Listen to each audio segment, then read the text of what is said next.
Alors déjà, ce qui est important pour détecter les signaux d'alarme qui pourraient faire penser à harcèlement en lien avec l'image corporelle, c'est déjà d'avoir une sensibilité particulière à ce que c'est une image corporelle positive versus ce que c'est qu'une image corporelle négative. Donc par exemple, avoir aimé son corps, traiter son corps avec bienveillance, accepter son corps tel qu'il est. Et puis à l'inverse, ne pas avoir son corps tel qu'il est, toujours être en train de le dénigrer, ne pas être à l'aise.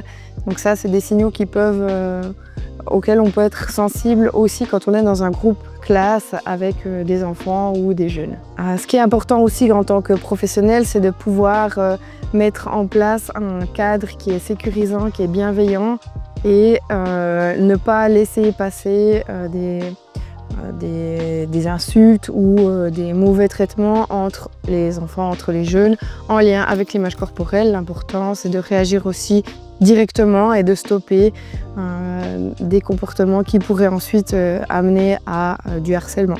C'est important aussi, dans ce cadre bienveillant, de laisser la place aux différences et de le nommer, de valoriser justement les différences entre les jeunes. Si on remarque justement des comportements qui nous feraient penser à du harcèlement dans une classe, c'est important de réagir tout de suite et puis si besoin d'en parler en réseau, de jamais rester seul avec des comportements comme ça et de pouvoir échanger pour après éventuellement faire venir des personnes qui sont formées pour réagir dans ce genre de situation.